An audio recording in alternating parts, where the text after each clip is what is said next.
segmen 3 kali ini, saya mau membahas mengenai definisi, penyebab, dan juga bagaimana cara meminimalisir trust issue. Lah, kok dari kredibilitas kita jadi bahas trust issue?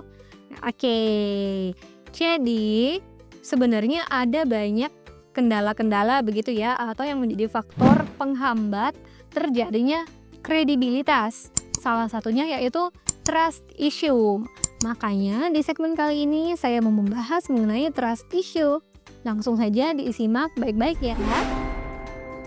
Sebelum kita masuk ke materi yang lebih mendalam, saya mau memberikan penjelasan dulu nih terkait dengan definisi trust issue. Di sini mungkin sudah ada yang tahu apa sih definisi dari trust issue itu? Mungkin secara garis besarnya atau secara umum teman-teman menilai kalau trust issue itu adalah ketidakpercayaan atau rasa tidak mudah percaya, begitu ya. Menurut kamus American Psychological Association mengatakan bahwa trust atau kepercayaan ini merupakan suatu keyakinan yang dimiliki oleh seseorang yang menjadi sebuah ketergantungan. Nah, kepercayaan ini mengacu pada keyakinan bahwa seseorang atau kelompok orang yang dapat diandalkan sehingga mereka dapat bergantung pada pihak tersebut.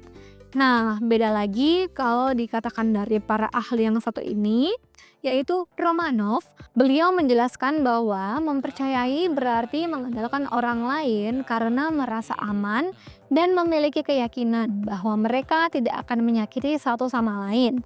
Kepercayaan adalah dasar dari sebuah hubungan karena kepercayaan itu memungkinkan seseorang untuk menjadi terbuka tanpa harus melindungi dirinya sendiri. Nah, kemudian apa sih kesimpulan dari definisi trust issue? Jadi, kalau untuk trust issue ini merupakan permasalahan ya terkait dengan kepercayaan pastinya yang seringkali muncul dari pengalaman masa lalu atau interaksi yang pernah kita lakukan, seperti itu. Nah, trust issue ini juga merupakan kondisi seseorang yang meragukan orang-orang di sekitarnya atau kurang mudah untuk percaya, tidak terlalu gampang percaya dengan orang lain. Jadi dia punya pemikiran-pemikiran bahwa aku harus hati-hati nih dengan orang ini. Aku tidak semuanya itu untuk mempercayai kamu. Itu contoh-contoh orang-orang yang memiliki trust issue seperti itu. Nah, untuk trust issue ini sendiri ternyata punya aspek juga teman-teman. Aspeknya apa saja sih? Kita bahas satu-satu ya.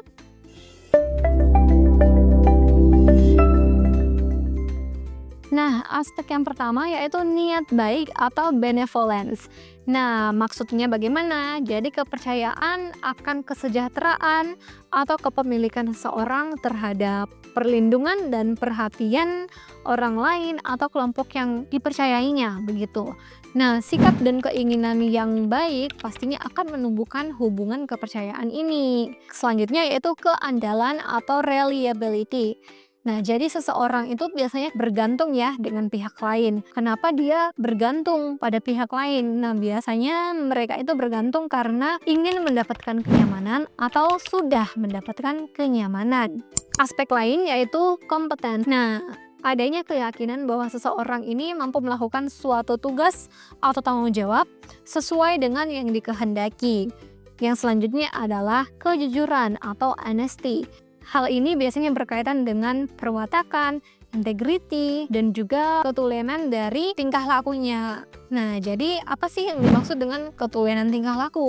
Jadi ini adalah keaslian atau autentitas dalam dirinya bersikap begitu ya, atau dalam bertindak. Apakah memang konsisten dengan yang dikatakan atau tidak? Seperti itu. Selanjutnya ada aspek keterbukaan.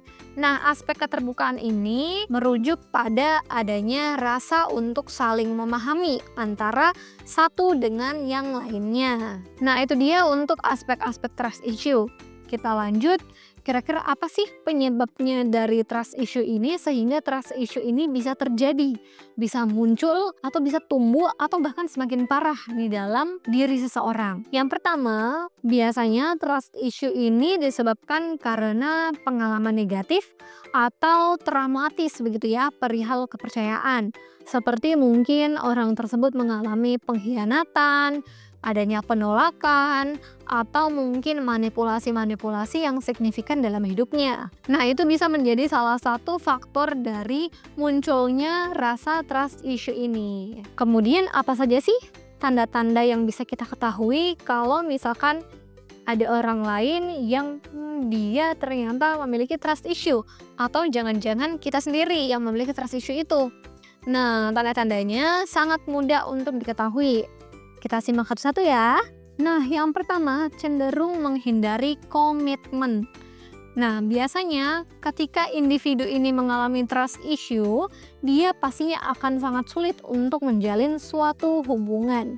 Sebab pengalaman masa lalu yang mungkin negatif ya, begitu, atau mungkin memiliki pengalaman trauma di masa lalunya. Nah, hal ini pastinya akan berdampak kepada rasa percayanya kepada orang lain, sehingga akan mempengaruhi hubungannya dengan orang lain, di mana dia mungkin akan menjaga jarak dengan orang yang akan dekat sama dia atau kepada semua orang ya. Nah, selanjutnya dikuasai pemikiran negatif pada orang lain.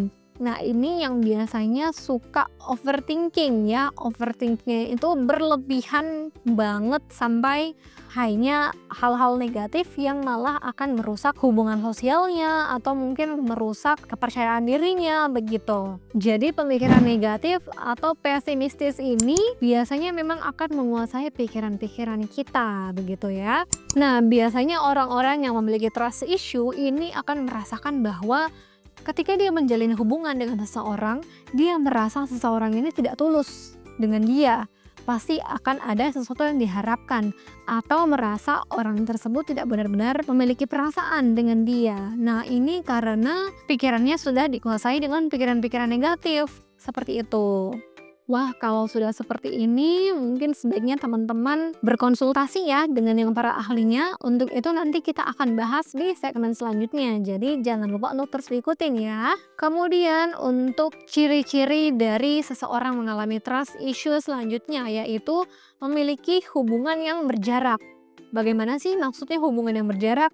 Nah, jadi untuk orang-orang yang memiliki trust issue ini tidak semuanya, atau bukan berarti mereka tidak dapat memiliki hubungan begitu ya. Mereka tetap memiliki hubungan, tapi biasanya dia akan cenderung lebih menjaga jaraknya dengan pasangannya. Nah, contohnya seperti komunikasinya kurang terbuka, atau mungkin ketika ada masalah dia tidak bercerita dengan pasangannya. Nah, yang selanjutnya yaitu kerap berulang kali menanyakan hal-hal yang mungkin masih belum cukup jelas begitu ya.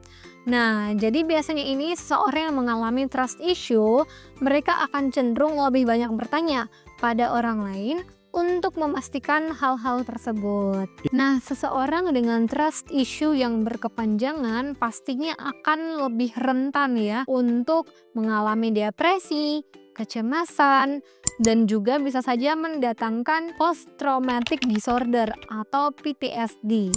Nah, tidak hanya itu, yang pasti trust issue ini akan sangat mengganggu untuk mental kita, mengganggu aktivitas kita sehari-hari, dan juga hubungan kita dengan orang lain. Kemudian bagaimana sih caranya supaya kita bisa mengatasi trust issue itu, supaya tidak ada dampak yang terlalu buruk dari trust issue itu? Makanya teman-teman perlu meminimalisir trust issue itu. Teman-teman bisa memulai dengan mengenali dan juga melakukan penerimaan atas diri sendiri. Nah, sebelum teman-teman mengatasi permasalahan trust issue, silahkan teman-teman mengenali terlebih dahulu nih, apa sih yang menjadi permasalahannya. Penyembuhan ini pastinya akan sangat ditentukan ya oleh adanya kesadaran dan juga kesediaan dalam kita menghadapi permasalahan tersebut. Nah, ketika kita sudah mengenali dan menerima, maka kita juga akan memandang diri kita itu secara utuh dan juga menjadikan pengalaman masa lalu sebagai konsep untuk membangun kepercayaan lagi yang lebih baik, seperti itu. Nah, selanjutnya memahami kembali konsep kepercayaan.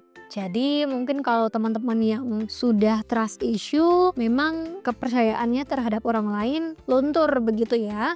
Setelah teman-teman sudah mengenali dan memahami kondisi, teman-teman juga harus memahami kembali nih mengenai konsep kepercayaannya. Jadi konsep kepercayaan itu seperti apa?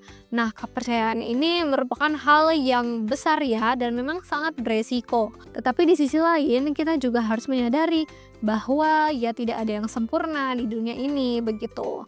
Nah, teman-teman bisa melakukan aktivitas-aktivitas refleksi diri ya, seperti berdialog dengan diri sendiri atau melakukan journaling untuk menumbuhkan konsep kepercayaan kembali.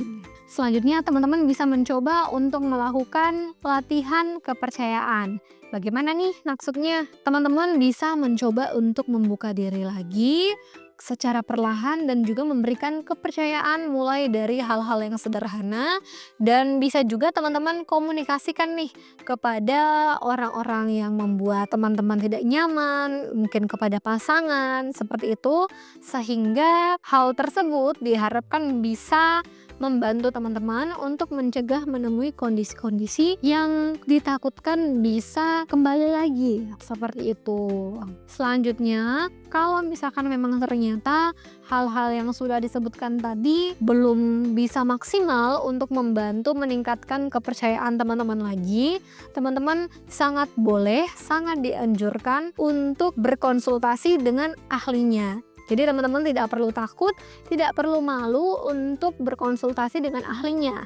Nah, biasanya ahlinya ini yang dimaksud adalah seorang psikolog.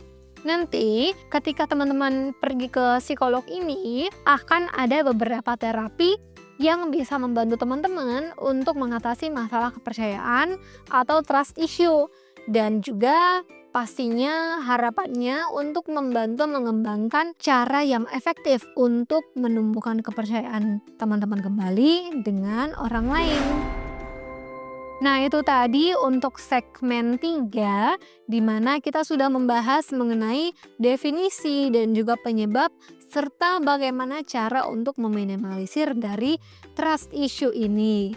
Oke, jangan lupa untuk mengikuti segmen selanjutnya di mana materinya juga tidak kalah penting. Jadi langsung saja ke segmen keempat. Bye!